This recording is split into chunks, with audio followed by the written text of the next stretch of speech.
Diz assim a palavra de Deus, carta de Tiago, capítulo 5, versos 17 e 18. Elias era humano e frágil como nós. Ele orou com insistência para que não chovesse, e por 3 anos e 6 meses não choveu sobre a terra.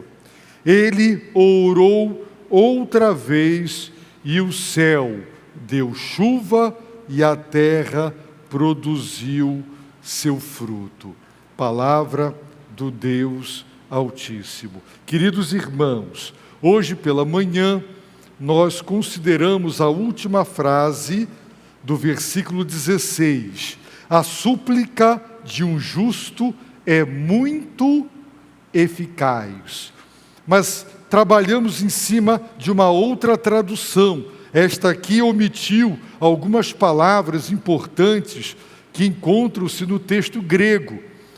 A tradução da Almeida atualizada, muito pode, por sua eficácia, a súplica de um justo. A oração tem muito poder devido à sua eficácia. Mas não é a oração de qualquer um, é a súplica de um justo. E nós vimos que justo, a Bíblia diz, não há nenhum sequer, não há. É verdade. Portanto, ninguém jamais será justificado, declarado por Deus absolvido dos seus pecados, com base em sua própria retidão. Mas a Bíblia diz que Simeão era um homem justo, diz que Isabel e Zacarias eram justos diante de Deus e irrepreensíveis nos mandamentos e nos preceitos do Senhor. Também Pedro, citando os Salmos, afirma que os olhos do Senhor estão sobre os justos e que os seus ouvidos estão atentos aos clamores dos justos. Portanto, aqueles que foram justificados pela graça, por meio da fé, com base na justiça de Jesus Cristo, que lhes foi concedida, imputada, graciosamente, doada por Deus, é que Deus justifica. E aquele que foi justificado, ele entra num processo de santificação para se tornar o que ele é. Ele é justo. E em 1 João está escrito que todo aquele que é nascido de Deus pratica justiça. Todo aquele, 1 João 3, que pratica justiça é justo. Portanto, a evidência da regeneração, do novo nascimento, de que somos uma nova criatura em Cristo, é praticar a justiça. Todo aquele que pratica a justiça é justo. E todo aquele que é nascido de Deus, pratica a justiça. Portanto, a justiça e ser justo é viver de acordo com ou de conformidade com o padrão moral divinamente estabelecido. É estar reto e andar reto, correto com Deus e com os homens. É a súplica de um justo. É muito interessante porque Tiago está dizendo, alguém está aflito, sofrendo, está por qualquer razão ou motivo, ore, não pare de orar. E ele já tinha dito, tomai como exemplo de perseverança e de paciência no sofrimento os profetas. E agora ele nos apresenta, ele toma Elias como um exemplo de paciência e de perseverança no sofrimento e nos apresenta o seu exemplo para ilustrar a verdade de que muito pode, tem muito poder, em virtude da sua eficácia, a oração de um justo. Um justo não é alguém que sabe fazer orações mirabolantes, que decora rezas, orações consideradas fortes, que dá ordens, que determina, que profetiza. Justo é alguém que está vivendo em sujeição, em submissão, em obediência ao padrão divinamente estabelecido para o caráter, para a conduta e para os relacionamentos, é aquele cuja justiça, segundo Jesus, de acordo com o Sermão do Monte, excede, supera a dos escribas e fariseus, que era uma justiça formal, legalista. Se eu nunca adulterei, eu não desobedeci. Mas e o olhar, e a intenção, e a motivação do coração? Se eu nunca matei ninguém, eu nunca desobedeci o mandamento. Mas se eu odeio, eu desobedeci. Essa justiça farisaica, de fachada, apenas formal e legalista, não é a justiça do cristão, que se preocupa com o pensamento, com as intenções, com as motivações, e sabe que o pecado é quando consumado no coração, mesmo que não concretizado na prática. Sim, o justo é aquele que suplica e a sua oração tem poder e ela é eficaz, porque Deus, antes de olhar e ouvir a súplica, Deus olha para o suplicante. E se Deus rejeita o suplicante, Ele rejeita a sua súplica. Hebreus 11:4 diz que Abel foi aprovado como justo, porque pela fé apresentou uma oferta superior à de Caim. Deus rejeitou Caim, por isso Deus rejeitou o culto de Caim, a oferta de Caim. Deus aceitou e aprovou Abel, por isso Deus aceitou o culto de Abel, a oferta de Abel. É por isso que Deus diz pelo profeta Isaías: ainda que multipliqueis as vossas orações, eu não ouvirei. Eu estou farto de tanta oração de gente ímpia, que está vivendo em pecado, em insubmissão, em desobediência, e que acha que vai me dobrar multiplicando as orações. Não será pelo muito falar que seremos ouvidos. Você pode orar e jejuar, emagrecer, virar faquir. Você pode acabar com a sua rótula de tanto orar de joelhos. Se você não é justo, não está vivendo de acordo com os padrões revelados por Deus, Deus não vai ouvir o teu clamor, porque os olhos do Senhor estão sobre os justos, os ouvidos do Senhor atentam ao clamor dos justos. Então, busque ser justo, e nesse sentido é sinônimo de santo. A santidade, a santificação é uma obra do Espírito com a nossa cooperação. Na justificação não há qualquer participação, cooperação humana. É Deus com base numa justiça que nós não temos, que é a de Cristo. Ele nos absolve. Mas a santificação envolve a nossa cooperação. É Ele quem santifica quando eu tomo a decisão de cortar a minha mão que me faz pecar. Quem tem a responsabilidade e o dever de arrancar os olhos se eles me fazem pecar? Deus ou eu? Eu. Quem tem a responsabilidade de cortar os pés se eles me fazem pecar? Deus ou eu? Eu. Então Deus não me santificará se eu não fizer a parte que me cabe. Quem tem que crucificar a carne com as suas paixões? Eu. Quem tem que mortificar esta natureza irregenerada, inconversa, decaída, que quer me fazer entristecer o espírito? Eu. Quando você é santificado pelo Espírito, na luta da oração, da submissão, então você se torna aquilo que você é. Você foi santificado, você se torna santo. Você foi justificado, você se torna justo.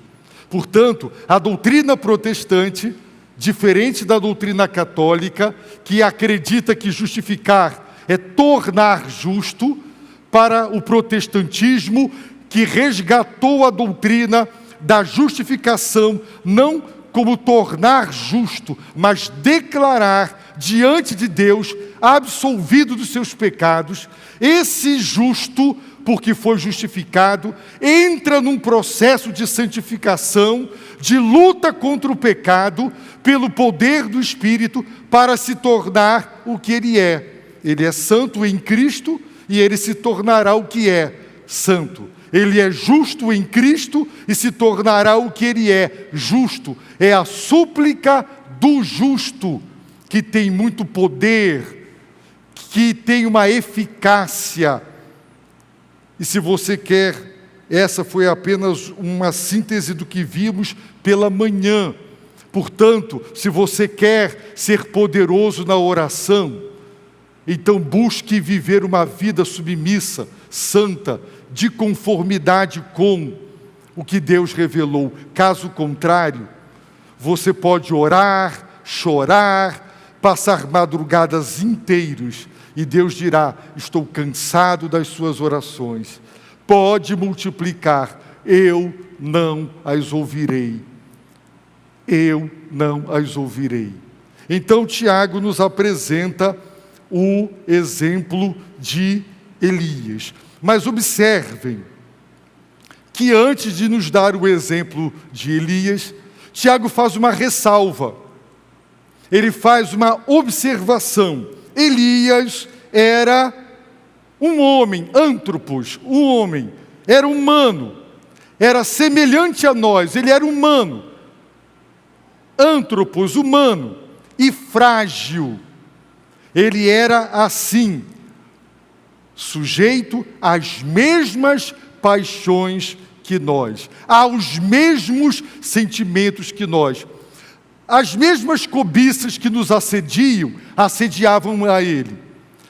Os mesmos pecados que o assediavam, que o atormentavam, também a nós.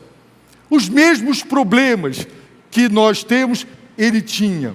Elias, por ser profeta, não era sobre-humano, não era anjo, não tinha uma natureza distinta da nossa, não era um superdotado, alguém que tinha de Deus uma natureza espiritual elevada, diferente da nossa, de modo que nós pudéssemos dizer: ele era justo e foi poderoso em oração, porque ele era diferente. Então nós nos esconderíamos, nos refugiaríamos, nos desculparíamos dizendo: se Elias fosse como eu, se ele fosse como nós, mas ele não era. E Tiago está dizendo: não venham com conversa fiada. Elias era um ser humano como você. As cobiças que te assediavam a ele. As paixões que nos arrastam, que nos escravizam, que nos dominam, que nos fazem tomar decisões inconsequentes, que trazem resultados trágicos para nós e para a família. Estas mesmas paixões atuavam nele. A natureza dele era absolutamente igual à nossa. Ele venceu a luta interior. Ele se submeteu a Deus. Ele buscou obedecer com o poder de Deus. Mas ele era ser humano como você e eu. Então, nada de desculpas, nada de tentar se explicar para justificar. Talvez você dissesse: se eu tivesse a genialidade de Beethoven, eu iria compor como ele, mas eu não tenho.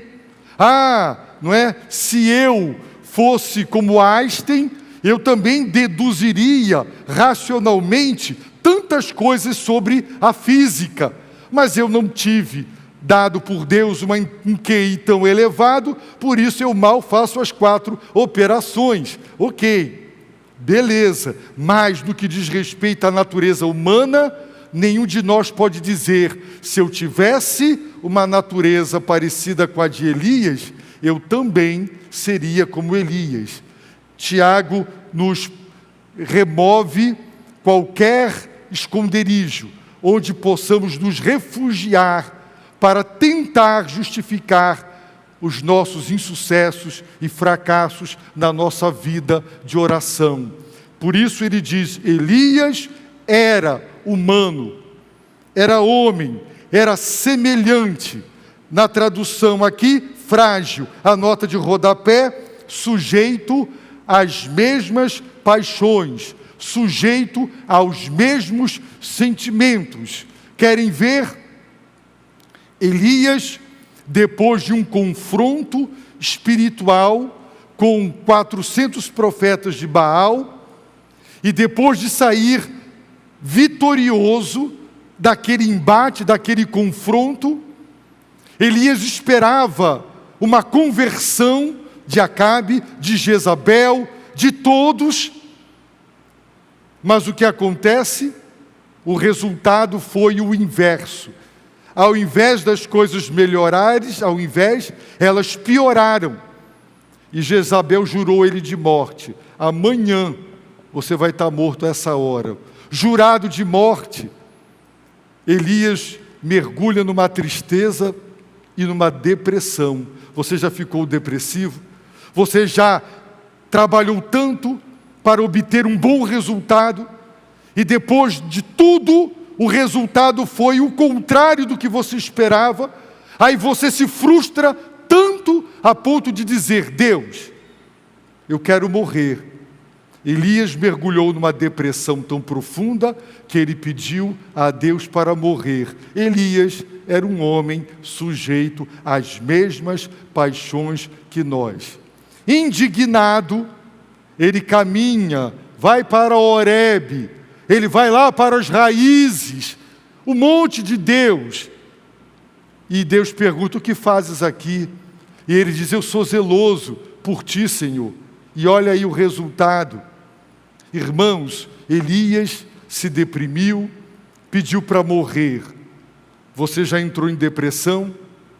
Chegou a um ponto de depressão, a ponto de pedir a Deus que você prefere morrer? Pois Elias pediu e chegou nesse estágio. Elias era um homem sujeito às mesmas paixões do que nós. No entanto, ele orou com insistência. No texto original em oração orou. O tradutor, mais interpretativo, orou com insistência, orou com instância, orou com fervor. São traduções que existem. Mas literalmente, em oração orou. Ou seja, ele mergulhou em oração, perseverantemente.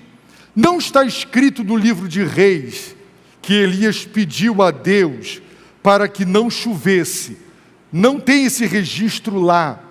Mas é provável que Elias estivesse orando há meses ou há anos, dizendo: Deus, tu prometestes lá no livro de Deuteronômio que se o povo caísse na idolatria, se o povo caísse na imoralidade, se o teu povo caísse na injustiça social, o Senhor os castigaria. E um dos castigos prometidos para a idolatria, para a imoralidade e a injustiça é a seca. Reter as chuvas, para haver fome, miséria, um castigo severo. E Elias pleiteou com Deus. Não sabemos quantos meses ou anos. Senhor, cumpre a tua palavra. O Senhor prometeu. Olha o que Acabe, olha o que Jezabel, mataram teus profetas. Idolatria pura. Eles se afastaram totalmente de ti. Olha a nação corrompida, caída, desviada de ti. Senhor, castiga o teu povo com uma seca. Elias orou em oração, ele insistiu com Deus, até que Deus provavelmente lhe disse: ouvi a tua oração, eu vou fechar o céu. Aí Elias foi a Acabe e disse: vive o Senhor, que dentro de 3 anos não vai chover, senão conforme a minha palavra. E ele deu no pé. E sabe o que aconteceu, irmãos? Elias não foi para um hotel de 5 estrelas. Ele foi para um deserto, ficou na beira de um rio, Deus ordenou corvos que trouxessem pão e carne de manhã, pão e carne de tarde. Não tinha TV, não tinha internet, não tinha ninguém, sozinho, solitário, solidão, dormindo ao léu, a esmo, bebendo água e comendo pão e carne trazida pelos corvos. Depois Deus o sustenta através de uma viúva que já ia morrer de fome com seu filho. E durante 3 anos, irmãos, quanta miséria! Elias deve ter visto muitos esqueletos, como a gente via no Nordeste, os esqueletos, os ossos das vacas e dos bois que morreram na seca. Quantas pessoas sofrendo miséria, fome, até que Elias ora de novo para que chova, e Deus diz: vai lá. E Elias imagina, bem, depois de tanta fome, tanta miséria, tantas mortes, tanto sofrimento, eu vou partir para um confronto espiritual com os profetas de Baal e vou vencê-los em nome do Senhor, e o resultado vai ser uma conversão em massa. O povo de Deus vai voltar para Deus. Acabe, o rei vai se quebrantar e se converter. E o que acontece, irmãos? O contrário, as coisas pioraram para ele. Por isso ele mergulhou na depressão e pediu a Deus a morte. Elias orou com insistência. Ele pediu a Deus. E aqui nós aprendemos que você deve, como Elias e eu devemos fazer, orar sobre a palavra e dizer: Deus, o Senhor disse na sua palavra isso, isso e isso. Senhor, cumpre a tua palavra. Senhor, o Senhor disse acerca de filhos desobedientes isso e isso. Senhor, cumpre a tua palavra. Senhor, tu disseste isto e isto sobre pais que agem de modo errado para com os filhos. Cumpre a tua palavra. Senhor, tu disseste que o marido que não vive com sua esposa com entendimento e que não honra como coerdeira da mesma graça, que as orações dele estão impedidas. Cumpre a tua palavra. Não ouça mais nenhum clamor que o meu marido fizer, porque ele não tem me tratado como tu orientas. Marido, Senhor, tu disseste que as esposas devem ser submissas e devem respeitar os maridos, mas a minha não me respeita. Senhor, cumpre a tua palavra. Você pode orar sobre a palavra. Senhor, tu disseste que voltarás com poder e grande glória. O nosso mundo está pior do que o mundo de Noé. Está pior do que Sodoma e Gomorra. Vem, Senhor. Venha o teu reino. Vem destruir o mal. Vem julgar a terra com justiça. Você pode orar com base nas promessas, no que Deus disse, e você vai sair vitorioso, porque Deus falou, Deus prometeu, Deus honra a sua palavra, ela não cairá por terra. Então, ore baseado na palavra, no que Deus disse, no que Deus prometeu. Ore. Elias orou para que Deus cumprisse o que dissera. E nós podemos, por exemplo, ver um exemplo disso, do que aconteceu no tempo de Elias. Deus, através de Amós, 8º século, disse assim: por isso também vos deixei de dentes limpos. Por quê? O que é que surge o dente? Comida. Se Deus os deixou de dentes limpos, foi porque Deus reteve as chuvas, houve seca, não tinha comida para comer em todas as vossas cidades, e faltou o pão em toda parte. Vós, porém, não vos convertestes a mim, diz o Senhor. Deus fizera aquilo com esse propósito, conversão. Além disso, retive a vossa chuva, quando ainda faltavam 3 meses para a colheita, e fiz que chovesse sobre uma cidade e não chovesse sobre outra. Choveu sobre um campo, mas o outro, sobre o qual não choveu, secou. O povo de 2 ou 3 cidades vagava, indo a outra cidade para beber água, mas não se saciaram. Vós, porém, não vos convertestes a mim, diz o Senhor. Então, Deus, um exemplo só, tem outros, mandou várias vezes seca, fome sobre o seu povo, para que o seu povo se convertesse a Ele, a mim, disse o Senhor. Mas o povo disse: não, isso é só um evento meteorológico, tem explicação científica. É lá no oceano, está acontecendo não sei o que lá, e tem interferência aqui. Claro, a ciência hoje explica por que tem a seca, mas aquela era uma seca enviada por Deus, para que o seu povo se convertesse. Porque tem muitos crentes hoje, por exemplo, vivendo vida dupla, vivendo uma vida mundana, se alegrando com o modo como o mundo se alegra, defendendo os mesmos valores que o mundo defende, andando em desobediência a Deus, mentindo, adulterando, roubando, sonegando, extorquindo, vivendo de maneira desonesta. O povo que se chama pelo nome do nosso Deus. E Deus também está fazendo coisas para nos chamar ao arrependimento, para nós nos convertermos a Ele. Mas nós muitas vezes nós não ouvimos. Isso é assim mesmo, é mera coincidência, não é Deus. Muitos concluem e defendem de pé juntos. Por isso, não podem orar como Elias orava.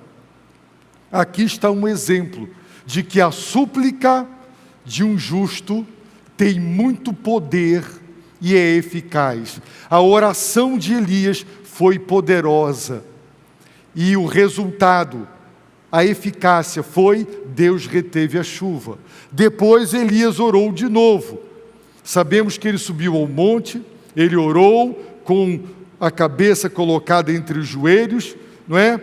E pediu ao seu ajudante para ver, e disse: estou vendo uma nuvem que vem lá do oceano do tamanho de uma das mãos. Aí ele disse: fala para Acabe que vem chuva grossa e pesada. E a chuva veio. Por quê? Porque ele orou com insistência.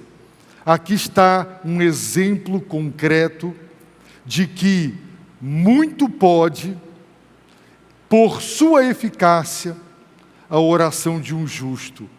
Elias foi um homem justo, santo, consagrado, igual a você, igual a mim. Ele venceu a luta interior. Você pode vencer, eu posso vencer. Você pode ser uma pessoa tão poderosa em oração, com uma oração tão cheia de poder e eficácia quanto a de Elias. Porque Elias orou sobre a palavra, você deve orar sobre a palavra. Ele orou sobre as promessas, eu e você devemos orar sobre as promessas. Mas lembrem-se, antes de Deus ouvir a tua súplica, Deus olha o suplicante. E se o suplicante, ele não está agradando a Deus, porque não está andando nos santos e retos caminhos do Senhor, desista. Você está perdendo tempo, você está orando, Deus não ouve a sua oração. É condição, aprenda biblicamente, que quando Deus ouve não é mérito do justo, porque ser justo é nosso dever, é graça. Mas Deus não ouvirá a súplica de um crente que está vivendo em pecado, em desobediência, de um modo que é tortuoso, que entristece o espírito e desagrada a Deus. Portanto, submeta-se. Eu já ouvi crentes dizer: pastor, a minha oração Deus não ouve. a impressão que eu tenho é que ela não passa do teto. E não passa mesmo se você não se humilhar diante de Deus e não se submeter a Deus em oração, buscando ser santo em todo o seu procedimento.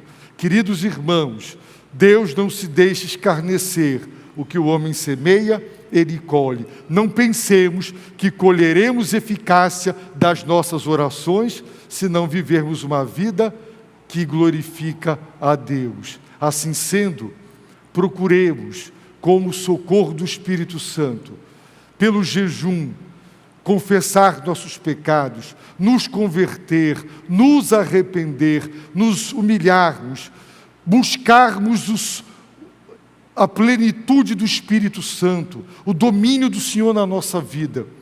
Então você orará e você descobrirá o poder da oração e o quão eficaz ela será na sua vida e na vida das pessoas sobre as quais você orar.